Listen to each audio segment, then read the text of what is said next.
మీ ఇంట్లో కార్ని రెంట్కిచ్చి డబ్బు సంపాదించాలనుకుంటున్నారా? అయితే వెంటనే ఈ నెంబర్కి కాల్ చేయండి. నమస్తే, welcome back to Suman TV. నేను మీ సంజయ్. ఈ రోజు మనతో పాటు ఉన్నారు తోడు నీడ ఫౌండర్ రాజేశ్వరి అమ్మగారు. అమ్మతో మాట్లాడి రిలేషన్షిప్స్ గురించి కొన్ని విషయాలు తెలుసుకుందాం. నమస్తే అమ్మ. నమస్తే సంజయ్. అమ్మ, 50 ఏళ్ళ తర్వాత పెళ్లి అనే కాన్సెప్ట్ ని తోడు నీడ అనే ప్రోగ్రామ్ తోటి మీరు మా అందరికి పరిచయం చేశారు. అసలు 50 ఏళ్ళలో కూడా పెళ్లి చేసుకుంటారా అన్న ఉద్దేశం, ఒక థాట్ ని కలిగించారు నిజంగా మీరు. అసలు ఈ కాన్సెప్ట్ అనేది ఎలా తీసుకొచ్చారు అంటే, ఏ విధంగా అంటే కొన్ని రకాల సందేహాలు ఉన్నాయి చాలా మందికి. అసలు 50 ఏళ్లలో పెళ్లి చేసుకోవాల్సిన అవసరం ఏముంటుంది? 25 ఏళ్లలో పెళ్లి అవసరం ఏంటి చెప్పండి నాకు. What is the difference in between? 50 ఏళ్లలో పెళ్లి వద్దు అన్నప్పుడు 25 ఏళ్లలో మాత్రం పెళ్లి అంటే యుక్త వయసులో అనేది కొన్ని దాంపత్య జీవితాల కోసం రకరకాలుగా చేసుకుంటారు. అంటే 50 ఏళ్ళ తర్వాత అవసరం ఏమొచ్చింది పెళ్లి చేసుకోవాల్సిన అవసరం? పెళ్లి అనేది కేవలము దాంపత్య జీవితం కోసం మాత్రమే కాదు, అది ఒక భాగం మాత్రమే.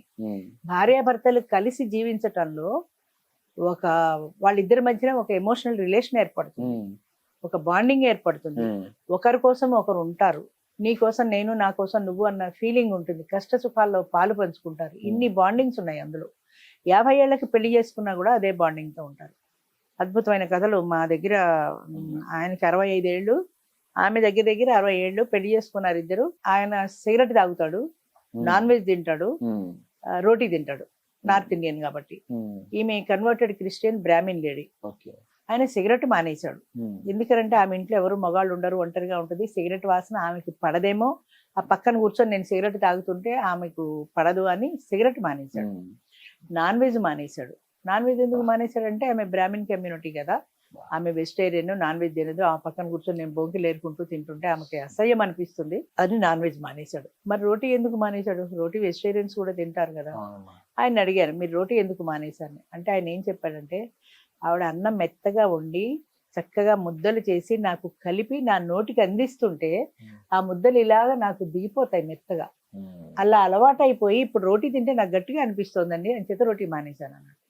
ఎంత అద్భుతమైన భావన అది. 65 ఏళ్ల వయసులో దాన్ని ప్రేమ అనాలా, అభిమానం అనాలా, ఏమనాలి? మీరు ఏ పేరైనా పెట్టండి, ఒకళ్ళకి ఒకళ్ళు. అంతేకాదు, ఆయన ఆవిడ బండి మీద తీసుకెళ్లి బ్యాంక్కి తీసుకెళ్లి చెక్ ఎలా రాయాలి, ఏ కౌంటర్లో ఇవ్వాలి, క్యాష్ ఎలా విత్డ్రా చేసుకోవాలో ఆయన నేర్చుకున్నాడు. ఆవిడ ఇంట్లో ఆయనకి వంట చేసుకోవడం నేర్పుతుంది. ఎందుకమ్మా నువ్వు ఉన్నావు కదా ఈ వయసులో ఆయనకి వంట నేర్పుతావంటే, ఆవిడ ఏమందంటే, ఇప్పుడు నేనున్నానండి, ఎవరు ముందో ఎవరు వెనుకో తెలియదు. సపోజ్ నేనే ముందు పోయాను అనుకోండి, ఆయన మళ్ళీ పెళ్లి చేసుకోలేడు. 70 ఏళ్ళు వచ్చి ఇంకొక పెళ్ళాన్ని చేసుకోలేడు.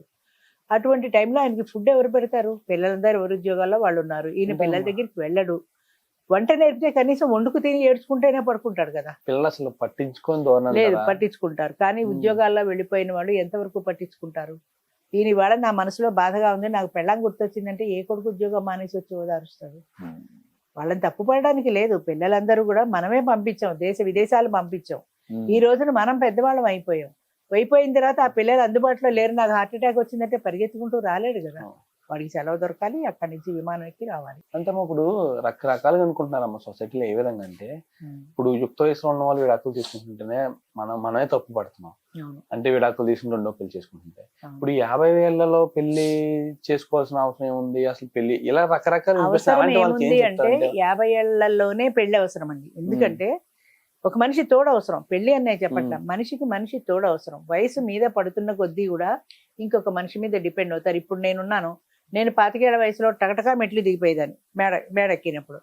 40 years వచ్చిన తర్వాత కొంచెం రైలింగ్ పట్టుకొని దిగుతాను, రైలింగ్ పట్టుకొని దిగుతాను.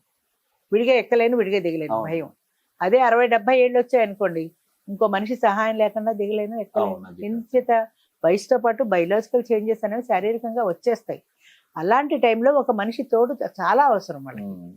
మనిషి లేకుండా ఎలా బతుకుతారు? అర్ధరాత్రి వేళ ఏ హార్ట్ అటాక్ వస్తుంది, ఏ బాత్రూంలోనో పడిపోతాడు. వాళ్ళని చూసుకునే వాళ్ళు ఎవరు? సమాజానికి ఏంటండి, సమాజం అంటే మీరు నేను మనలాంటి 10 మంది. ఎవరికి తోచినట్టు వాళ్ళు మాట్లాడతారు. ఒంటరి జీవి యొక్క కష్టాలు జంటగా ఉన్న వాళ్ళకి తెలియవు. మా మెంబర్ ఒక ఆయన చెప్పాడు, రాత్రిపూట ఆయనకి ఏదో ఒంట్లో బాగాలేదు, డాక్టర్ దగ్గరికి వెళ్ళాడు, ఏదో మందు వేసుకున్నాడు, పడుకున్నాడు. ఎందుకైనా మంచిది, అర్ధరాత్రి ఏదైనా అవసరం అవుతుందేమో అని డ్రైవర్ని పిలిచాడు. డ్రైవర్ కారులో పడుకున్నాడు. ఆయనకి 5 పని వాళ్ళు ఉన్నారు.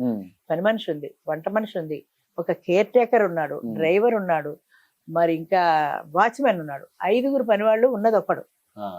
ఆయన డ్రైవర్ని పిలిచాడు, వాడు కారులో పడుకున్నాడు. ఈయన తలుపు వేసుకుని పడుకున్నాడు. ఆయనకి షుగరు పెరిగింది. షుగర్ పెరిగి రాత్రిపూట బేహోష్ అయిపోయాడు. ఒక్కసారిగా స్పృహ తప్పిపోయింది. షుగర్ ఉండటం వల్ల స్పృహలో లేడు. స్పృహలో ఉంటే కనీసం తలుపు కొట్టి వాడినైనా పిలిచేవాడు డ్రైవర్ని. స్పృహలో లేడు, ఆయనకి తెలియదు. అలాగే పడుకుంటూ పోయాడు. తర్వాత తెల్లారిపోయింది. తెల్లారి డ్రైవర్ వాళ్ళందరూ లేచారు, పని వాళ్ళు లేచారు. ఈయన తలుపు తీయలా. పొద్దున్న 6 7 తలుపు తీసి బయటకు వస్తాడు, రాలా. ఏంటబ్బా రాలేదని తలుపు కొట్టి సార్ అని పిలిస్తే పలకపోతే ఆ కిటికీ కట్టెను ఏదో కొద్దిగా పక్కకి జరిపి చూస్తే ఆయన కాలు చెయ్యి వేసినట్టు పడుకొని ఉన్నాడు. సరే అప్పుడు వెళ్ళి చుట్టాలు పక్క వీధిలో ఎవరో ఉంటే చుట్టాలు పిలిచికొస్తే ఆ తలుపు పగలగొట్టి తీస్తే స్పృహలో లేడు. ఆయన ఇమీడియట్ గా హాస్పిటల్కి తీసుకెళ్లారు. ఆయన పిల్లలు ఇద్దరు ఫారెన్ లో ఉన్నారు. వాళ్ళు ఎప్పుడు వస్తారు? వీళ్ళకి ఏదైనా అయితే వెంటనే రాలేరు కదా. అప్పుడు చుట్టాలు ఉన్నారు కాబట్టి వాళ్ళు గౌబా హాస్పిటల్ తీసుకెళ్లారు. షుగర్ డౌన్ అయిందన్నారు. ఏదో మందో మాకు ఇచ్చారు. 2 రోజులు అబ్జర్వేషన్ లో ఉంచారు. తర్వాత ఇంటికి పంపించారు. అప్పుడు నేను అడిగాను ఆయన్ని, ఆ పనివాడిని, ఆ డ్రైవర్ని ఆ కార్లో పడుకోమనకపోతే ఆ పక్కన చాపేసి పడుకుంటే మీకు ఏదైనా వస్తే చూస్తాడు కదండి. ఒక్కరు లేకుండా ఉండిపోయారు. ఇంతమంది పని వాళ్ళు ఉండి కూడా ఆ డ్రైవర్ నిన్న మీ పక్కన పడుకోమనపోయారా అంటే ఆయన ఒక మాట చెప్పాడు, అమ్మ డ్రైవర్ చాపేసి పడుకుంటే వాడు గురుగొట్టి నిద్రపోతాడు. నేను మెలుకున్నానో పడుకున్నానో వాడికి ఏం తెలుస్తుంది? తెలియదు కదా. అదే పక్కన భార్య ఉందనుకోండి, నా బాడీ చల్లబడిపోవడమో, బిర్ర బిగిసిపోవడమో, కదలిక లేకుండా ఉండడమో, ఏదో ఒక డిఫరెన్స్ పక్కన మనిషి ఉన్నప్పుడు వాళ్ళకి అర్థమవుతుంది. కాలో చెయ్య వేస్తే బాడీ చల్లగా ఉండడం, ఏంటబ్బా ఇలా ఉందని చూస్తారు. పక్కన భార్య ఉండడానికి, ఏదో ఒక మనిషి ఉండడానికి తేడా ఉంటుంది కదా. ఆవిడకున్నంత బాధ్యత వాడికి ఉండదు. నాకు ఒంట్లో బాగాలేదనగానే ఆవిడ మెలకు వచ్చినప్పుడల్లా లేచి ఎలా ఉన్నానని చూసుకుంటూ ఉంటుంది కదా. అంచేత ఈ బాధ్యత ఒక భార్యకే ఉంటుంది తప్ప పిల్లలకు ఉంటుంది కానీ పని వాళ్ళకి ఉండదు. ఆ మాట కరెక్ట్. ముఖ్యంగా ఏం చెప్తారు ఈ సమాజానికి? ఇప్పుడు నార్మల్ గా అవసరమా ఈ సమయంలో పెళ్లిళ్ళు ఆర్భాటాలు అవసరమా అన్న వాళ్ళకి ముఖ్యంగా ఏం చెప్తారు? తప్పనిసరిగా అవసరం అండి. కాదు అని ఎవరైనా అంటే, అవసరం లేదు అని అంటే నేను బహిరంగ చర్చకి సిద్ధం. మీ సుమన్ టీవీలోనే పెట్టండి, కాదన్న వాళ్ళు అక్కడ కూర్చోమనండి, నేను ఇక్కడ కూర్చుంటా, చర్చించడానికి నేను ready. It is a challenge. ఎందుకంటే 33 సంవత్సరాలు ఒంటరి జీవితం నాది.